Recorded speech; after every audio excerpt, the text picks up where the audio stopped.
வெண்டைக்காய் பொரியலே பிடிக்காதவங்க கூட விரும்பி சாப்பிடுவாங்க. அதுமாரி சூப்பரான வெண்டைக்காய் பொரியல் செய்யலாம் வாங்க. எப்படி அப்படின்னு பார்த்தீங்கன்னா, வெண்டைக்காய் வந்து நல்லா கழுவிட்டு அதில் உள்ள மேலே உள்ள ஈரப்பதம்லாம் இல்லாத அளவுக்கு தொடச்சிட்டு அந்த மேலையும் கீழ் பகுதி கட் பண்ணிவிட்டு ஒரே மாதிரி சைஸில் வந்து கட் பண்ணி எடுத்து வச்சுக்கோங்க. இந்த வெண்டைக்காய் பொரியலை ஃபஸ்ட்டு நல்லா கடாயை நல்லா கனமான கடாயை எடுத்துக்கோங்க. அதை நல்லா சூடு பண்ணிவிட்டு ஒரு 1/4 டீஸ்பூன் எண்ணெயை விட்டுட்டு ஃபஸ்ட்டு நல்லா வதக்கி எடுத்துக்கோங்க.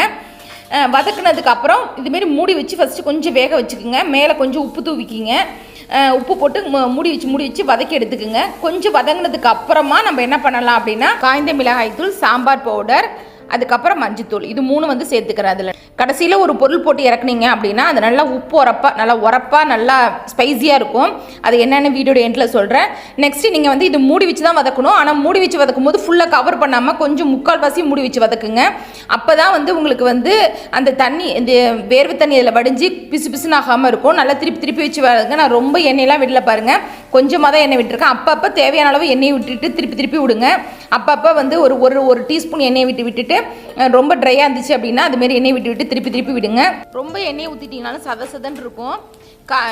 அடுத்தது பார்த்தீங்கன்னா, நான் வெங்காயம், பூண்டு அது ரெண்டுத்தையும் வந்து தட்டி வச்சுருக்கேன். ஒரு 2 சாம்பார் வெங்காயம் எடுத்துருக்கேன், கொஞ்சம் பெரிய சைஸாக இருந்துச்சு. ஒரு 6-7 பல் வந்து பூண்டு எல்லாத்தையும் நல்லா நச்சு வச்சுருக்கேன். அதை வந்து அதோடு சேர்த்துக்கிறேன். இது நல்ல ஒரு வாசனையை கொடுக்கும் உங்களுக்கு. இது வந்து இந்த வெந்துட்டு இருக்கும்போது அதோட மிடில் டைமில் வந்து சேர்த்துக்குங்க.